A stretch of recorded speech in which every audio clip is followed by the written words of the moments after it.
संघर्ष की बात की जाती है तो अटल बिहारी जी की बात आ जाती है। संघर्ष पथ पर जो मिले यह भी सही वह भी सही, हार नहीं मानूंगा रार नहीं ठानूंगा, अल के कपाल पर लिखता हूँ मिटाता हूँ, गीत नया गाता हूँ। नया गीत हमारे लिए पेंशन का है। साथियों, वो जुनून, वो उत्साह, वो हिम्मत, वो ताकत, ये सब आप लोगों ने दिया था, तब भूख हड़ताल का हमारा आंदोलन सफल हुआ था। एक एक जिले ने, एक एक मंडल ने अपनी भूमिका को जिस तरह से अपने निभाया है, अपने काम को जिस तरह से अंजाम दिया है, उसकी जितनी प्रशंसा करें उतना कम है। ये हमारे 21 साथी जो बैठे थे, ये सब आप पूरे जिलों का, पूरे समूह का ताकत था, जिसके कारण भूख हड़ताल सफल हुई। मुझे वो दिन याद है जब बंधु जी ने कहा था, त्रिपाठी जी हम तो व्रत रहते नहीं, आप व्रत रहते हो, ऐसा करो आप भूख हड़ताल पर बैठ जाओ। हमने कहा बंधु जी ये हमारे नेतृत्व का मामला है, अगर आप नहीं बैठेंगे तो दिक्कत होगी। आप सोचिए, जो व्यक्ति कभी भूखा न रहा हो, कभी व्रत न रहा हो, वो भूख हड़ताल में बैठ करके आंदोलन को सफल किया और व्यक्ति लगातार बैठा रहा। क्यों? ये हिम्मत कहाँ से आई, ये ताकत कहाँ से आई? ये ताकत उन लाखों लोगों की आशा की थी, जिन्होंने दिया, आशा विश्वास किया था, उनके कारण हमें ये ताकत मिली। तो संघर्षों में हमें कुछ न कुछ मिलता है, और निश्चित रूप से जब हमारा अंतिम दिन था तो हमें जूस पिलाकर हमारा व्रत तोड़वाया गया और हमें आश्वस्त किया गया कि हम आपकी सरकार से वार्ता कराएंगे। साथियों, मैं अपने इस भूख हड़ताल के माध्यम से इतनी ही बात कहूंगा कि अटेवा ने जब भी कोई ठाना है, अटेवा खड़ा है, अटेवा अड़ा है, अटेवा जीतेगा, पुरानी पेंशन निश्चित रूप से बहाल होगी। जय युवा, जय अटेवा। न रहो न निराश करो मन को, कुछ काम करो कुछ काम करो, जग में रहकर कुछ नाम करो, यह जन्म हुआ किस अर्थ हो, समझो इसको यह व्यर्थ न हो। साथियों नमस्कार, मैं हूं श्रवण और आप देख रहे हैं पेंशन प्रहरी, जिस पर लगातार कई हफ्ते से हम लोग बात कर रहे हैं अटेवा संघर्ष गाथा के बारे में।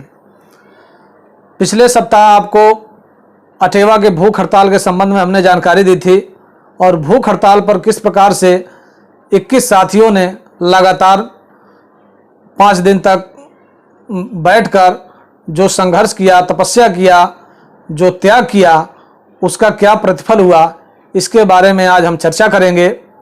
भूख हड़ताल के दौरान लक्ष्मण मेला पार्क में रोज कोई न कोई आता था। तमाम राजनीतिक दलों के नेता भी हम लोगों के बीच आए और हम लोगों के बीच में उस समय कांग्रेस की प्रदेश अध्यक्ष जो थी रीता बहुगुणा जोशी, वो भी एक दिन आई थी और उन्होंने बहुत सारी बातें हम लोगों के बीच में कहीं। उन बातों को मैं आपको सुनाना चाहता हूँ। एक वीडियो हमारे पास है, आप लोग खुद देखिए, उसके बाद से बात करते हैं। उन्होंने नियम बनाया कि ऐसा नहीं होगा और एक बार उन्होंने इलाहाबाद विश्वविद्यालय जाके, वो छात्र भी थे, एक मीटिंग करी अध्यापकों की और उन्होंने ऐसा एक गोल सर्कल में बैठने की व्यवस्था हुई थी। सब लोग ऊपर बैठे थे, पिताजी कोने में गड्ढे में कुर्सी लगाकर बैठे थे। उनका शिक्षक का स्थान वहाँ होता है, जनप्रतिनिधि का स्थान नीचे होता है। और आज अगर इतने शिक्षक लाखों की संख्या में अपनी वेदना को व्यक्त कर रहे हैं, नीतियां बनी, कैसे बनी, कहाँ चाहिए बीमारी होता है। कोई कानून ऐसा नहीं है, कोई नीति ऐसी नहीं है जो बदली नहीं जा सकती। और अगर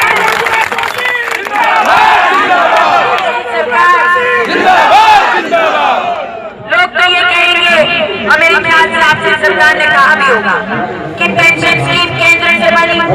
सही बात, जब ये बताने नहीं आए, उंगली नहीं उठानी कि आपने किया था, मैंने किया था।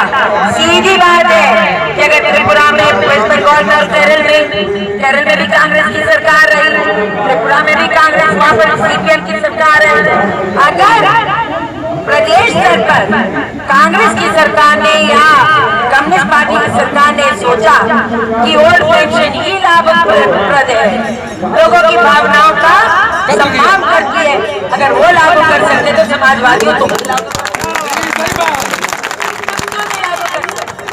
जब आपको सुझाएगा तो आप केंद्र के ऊपर डालेंगे।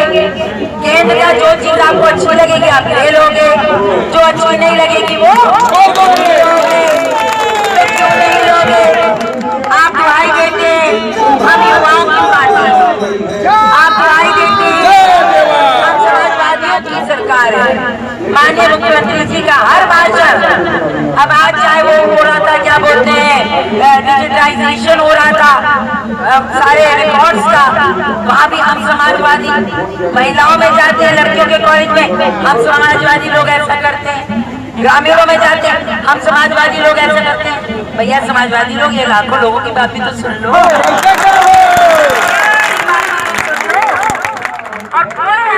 आरोप ना मैं किसी को डिफेंड करने आई हूँ, ना मैं किसी को अक्यूज करने आई हूँ। मेरा सीधा प्रिंसिपल है कि अगर एक सर्विस के 99% लोग अगर और पेंशन स्कीम चाहते हैं तो स्टेट।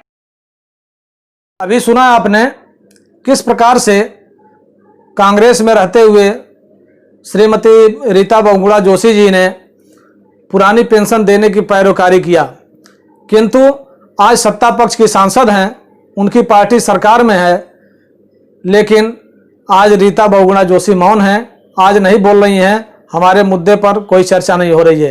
ये बहुत ही विडंबना है कि पार्टियां जब विपक्ष में रहती हैं तो उन्हें सभी मुद्दे याद रहते हैं, लेकिन जैसे ही वो सत्ता में आती हैं उनको अपना किए हुए वादे भूल जाती हैं और अपने एजेंडे को आगे बढ़ाना शुरू कर देती हैं। पिछले एपिसोड में भूख हड़ताल पर बैठने वाले एक साथी का नाम छूट गया था। वर्तमान में वे अटेवा के प्रदेश संगठन मंत्री हैं, नाम है उनका श्री कुलदीप कुमार सैनी। भूलवश इनका नाम छूट गया था। मैंने आपसे पिछले एपिसोड में बताया था कि भूख हड़ताल के चौथे दिन सरकार ने लिखित में एक पत्र भेजा और वार्ता के लिए आमंत्रित किया। जो पत्र मिला था उस पत्र में लिखा हुआ था कि 29 अगस्त को प्रदेश के मुख्य सचिव की अध्यक्षता में एक बैठक बुलाई गई है और उस बैठक में अटेवा के प्रदेश अध्यक्ष माननीय विजय कुमार बंधु को भी आमंत्रित किया गया था कि आप आइए, अपनी समस्या को आप मुख्य सचिव जी के सामने रखिए। ठीक उस पत्र के अनुसार 29 अगस्त को बैठक हुई। उस बैठक में बंधु जी उपस्थित हुए और उन्होंने पुरानी पेंशन बहाली पर अपना पक्ष रखा। मुख्य सचिव ने इस मामले को वित्त सचिव जो प्रमुख उस समय थे राहुल भटनागर जी, उनके पास स्थानांतरित कर दिया और सितंबर के महीने में 3 दौर की बैठक हुई। 3 दौर की बैठक में तमाम विचार विमर्श हुआ और उस विचार विमर्श होने के बाद एक जियो 6 अक्टूबर 2016 को उत्तर प्रदेश सरकार की ओर से वित्त सचिव प्रमुख राहुल भटनागर ने जारी किया, जिस जियो के द्वारा एनपीएस के अंतर्गत आने वाले सभी सरकारी सेवकों को मृतक आश्रित में नौकरी, पारिवारिक पेंशन, ग्रेच्युटी एवं डेथ ग्रेच्युटी देने का प्रावधान किया गया। ये सब संघर्ष त्याग उसका प्रतिफल था, क्योंकि 5 दिन जो भूख हड़ताल पर बैठा गया वो अपने आप में एक अनूठा था, क्योंकि भूख हड़ताल इतना आसान काम नहीं है। आजकल के जितने हमारे संगठन के कर्ता धर्ता हैं, बड़े बड़े कर्मचारी नेता हैं, भूख हड़ताल के बारे में सोच भी नहीं पाते हैं।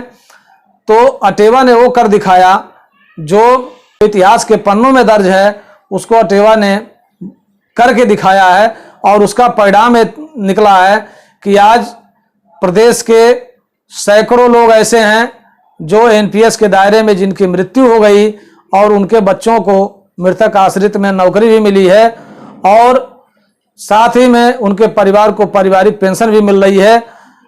उन साथियों को कुछ न कुछ लाभ हुआ है और ये लाभ हुआ है संघर्षों के बदौलत, क्योंकि 12 साल में कोई बदलाव नहीं हुआ। एनपीएस में 2016 में संघर्ष जब शुरू हुआ, उसके बाद से बदलाव होना शुरू हुए। ये दिखाता है कि संघर्ष कभी बेकार नहीं जाता है। यदि आप संघर्ष करते हैं तो उसका प्रतिफल किसी न किसी रूप में आपको जरूर मिलता है। अटेवा के संघर्षों की यह बड़ी जीत है जिसे हम बहुत हल्के में ले लेते हैं, उसको हम अनुभव नहीं कर पाते हैं। क्यों नहीं कर पाते हैं? क्योंकि सभी यहाँ नए हैं, उस चीज के महत्व को नहीं जानते हैं। उसके महत्व को उनसे पूछिए जो उनका लाभ ले रहे हैं। हमारे विद्यालय में भी एक 4th क्लास में एक साथी थे, उनकी डेथ हो गई। एनपीएस में आते थे, आज उनका बेटा नौकरी कर रहा है और पारिवारिक पेंशन की प्रक्रिया उनकी गतिमान है। तो ऐसे लोगों से पूछिए कि ये जियो आने से या इस संघर्ष के बदौलत उनको क्या लाभ हुआ है। अगर ये जियो नहीं रहता तो आज भी पुरानी पेंशन व्यवस्था के अंतर्गत जो लाभ मिल रहा था लोगों को मृतक आश्रित में नियुक्ति का, वो लाभ एनपीएस में नहीं था और इनको लाभ नहीं मिल रहा होता और लोग दर दर की ठोकरें खा रहे होते। इसलिए मेरा कहना है कि अटेवा ने जिस मरे हुए मुद्दे को जिंदा किया है, सड़क से लेकर संसद तक हलचल मचाई है, गली गली चर्चा हो रही है, विद्यालय कार्यालय में उसकी बात हो रही है, उस मुद्दे को आप जीवंत रखिए, मरने नहीं देना। एक दिन ऐसा जरूर आएगा जब पुरानी पेंशन बहाल होगी और हम सभी लोग पुरानी पेंशन से आच्छादित होंगे। भूख हड़ताल समाप्त होने के बाद सभी साथी लखनऊ से अपने अपने गृह जनपदों को लौटे। गृह जनपदों में उनका भव्य स्वागत किया गया। वहाँ जो भी पेंशन विहीन साथी जनपदों में थे, फूल माला लेके इंतजार कर रहे थे, भव्य स्वागत हुआ। भूख हड़ताल की जो शारीरिक कमजोरी जो लोगों की आ गई थी, शारीरिक कमजोरी कई महीनों तक बरकरार रही और वो धीरे धीरे मेंटेन हो पाए। जिस प्रकार से हमने संघर्ष किया है, इस संघर्ष की गति जो है लगातार आगे बढ़ती ही गई है, कभी विश्राम नहीं हुआ है। और आगे क्या क्या अटेवा ने किया, क्या क्या संघर्ष हुआ, उसकी चर्चा हम अगले एपिसोड में करेंगे। तब तक के लिए नमस्कार। जय हिंद, जय युवा, जय अटेवा।